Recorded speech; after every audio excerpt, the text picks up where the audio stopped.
Welcome back to Liquidity and Liquor. Today, we're going to be talking about what the next bubble is. And before we sort of give over our opinion, I actually used ChatGPT, or actually Microsoft Bing, to figure out which bubble was going to come next. And these are the answers it gave me. So the stock market, the housing market, the cryptocurrency market, the student debt market, which has grown to over $1.7 trillion. I didn't know that.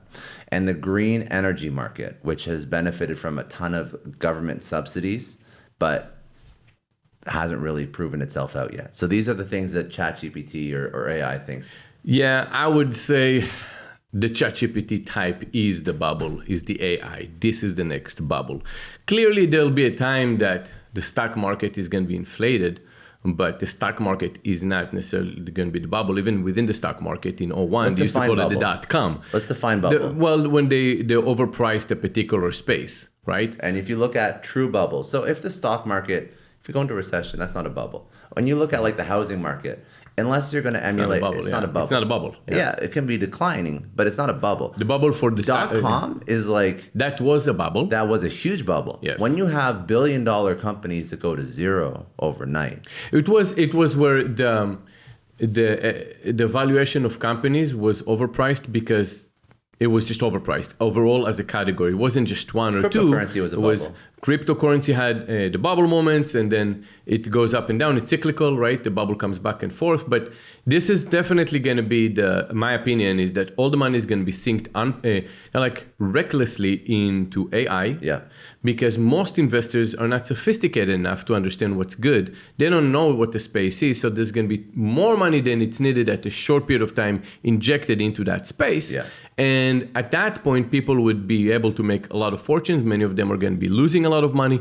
And that is going to be the next bubble, for my opinion. We see it already. ChatGPT got everyone on their feet. Everybody trying to figure it out. They're hire developers, programmers that supposedly know, and a small percent. It's kind of like the special forces, right? You can't mass produce special forces. Right now, it's just not too many. You only have so many good ones. You know how you can tell if it's a bubble? If people with perfectly good business models pivot into that thing to basically raise money.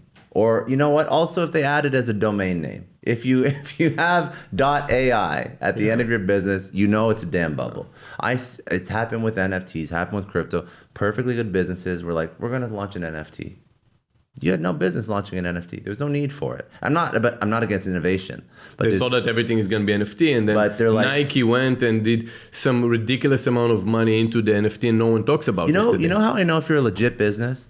If you build a business without raising money in a space. So if you're like, I want to launch an NFT, and the core product you sell isn't just raising money against the NFT. If you're like, I want to start an AI business, and you don't do like a 20x valuation out the gate with zero product market fit, like it's all about, bubbles are always about raising money. It's always about raising money at really, really high, out of whack valuations. Even .com companies IPO'd, valuations were crazy. I'll tell you what, though. In this particular case, when you're looking at AI, it requires development. So in that case, most companies will need to raise money. It's not to say that it's a bubble because they're trying to raise money. Because if you look at companies that start turning profit right away, those are the ones that don't have to develop something. So if I want to start selling jewelry online, I don't have to truly develop something. I can just go in, ask what's available on hand, and I can move from there. Not raise money, but like think about a software company starting. Software company starts, they have to raise money, or they get a technical CTO to build out a solution. Fine, whatever. You can do one of two ways. You can raise money, or you can have a technical person build it. But I mean, you're not raising at a pre-revenue organization, you're not raising $10 million. You're raising $500K. It's all relative. Again, it's all relative because it depends what exactly you're trying to achieve. If the development has different challenges and you say, well, I'm competing against massive companies right now, I need to have something to show for, and they already have some amazing product. In order for me to be better, that's what it requires. You might need many developers, right? And very expensive developers that you can just easily find, and you have to pay them a lot of money, and they might not go in with just stock options because they have a certain lifestyle. So you might need to raise more than you think. Development is not always cheap. Not to mention if you need to develop a hardware, not But just most software. of the companies are just building on ChatGPT right now. No, I know, but not everything out there has its own. There are some companies that would require their own. When you're doing, there is a difference between development versus integration. Correct. Yeah. If you're doing integration, it's going to look different. So, my point behind this is that if you dump more money than what it needs to, and it's widely in that category that happens, and the valuations are exceeding something that makes no sense, then you're going to have the bubble. If you want to take an example with the .com, one thing that happened with the .com was that in 2001, 2000 actually, they started talking about the internet, what it would be 20 years out, not 5 years out. They went so many years out. And in many cases, they were correct, just way too early. Yeah. So they went and they invested so much cash into, say, internet in Alaska. In Antarctica. Actually, they went fiber optics over there. It was unnecessary, so fast, so soon, right? And it was just, imagine if it was in Antarctica, the rest of the world. So there was just so much cash that was invested too early, and then eventually it was just, people didn't even know how to log in to the internet. They didn't understand that. It's not going to be any different right now. The AI is going to be part of our life. It is probably going to be a massive amount of people dumping money into it just because. So you're going to see a lot of hedge funds, a lot of private equities, a lot of institutional money goes into it, recklessly invested by unsophisticated investors that would dump so much cash into it. Eventually, there'll be few winners in the top, and all the rest are going to sink down to the bottom. So let's ask the real question then. If there is a bubble, we know that there's going to be a bubble, and we know that there's going to be some winners and some losers. And the question becomes, if you are an investor, how do you pick the winners? How do you know what the valuation should be? I don't have an answer for that, but that's what I'd be asking. Yes. You remember when we brought Bob's and Grillo? Yeah. I'm not sure if that's going to be before Bob spoke because this is a short form content versus Bob, but he said something very true, right? And this is kind of like a note from investors. You basically look at the top 1 to 3 people on the top of the business, right? Who's the CEO? Who are the founders? Who are they? If they're the winners or not. Yeah. If it's a right person, it really comes down to the people behind this, not just the product. The product might be great, but you don't always know. You need the right people. So you need the right people. It comes down to the people. And if you're an investor, don't forget your fundamentals just because it's AI. Yes. So don't excuse. It's very easy for them thesis. to forget. Yes. Don't excuse your thesis. Don't be like, well, they've never done anything before, but it seems cool. How much you laugh, but how much did that happen in crypto? Yeah, they've never built anything before, but remember, I want to try to put some money. Do you remember the name of that investor? I forgot his name. That invested in a startup because the founder looked like Mark Zuckerberg. I don't know his name, but I know this story. You remember the story? I know this story.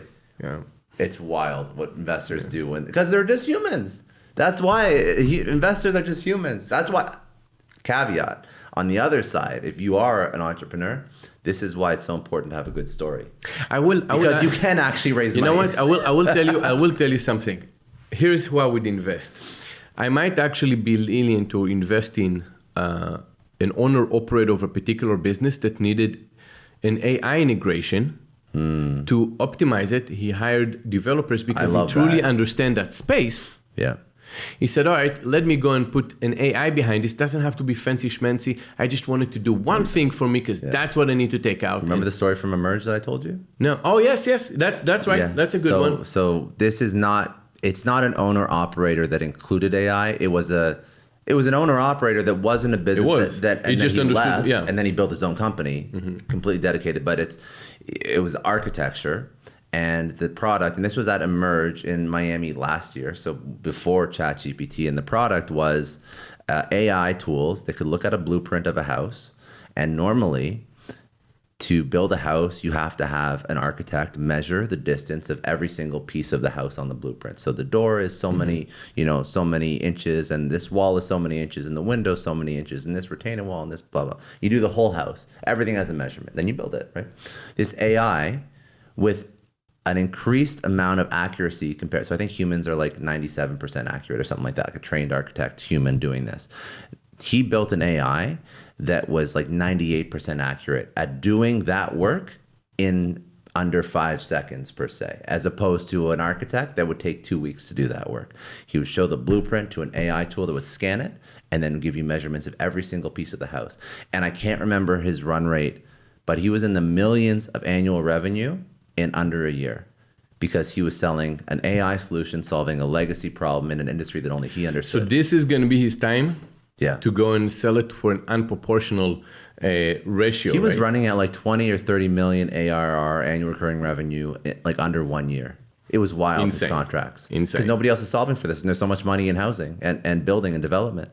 And he'll probably become a billionaire, or at least 100 million. Yeah. Well, maybe he's already. Maybe he already billionaire, is, yeah. Yeah. All right. Okay, that's it for today. If you enjoyed, please subscribe on YouTube. If you enjoyed this podcast, you can download and listen to it wherever you get your podcasts or on liquidityandliquor.com.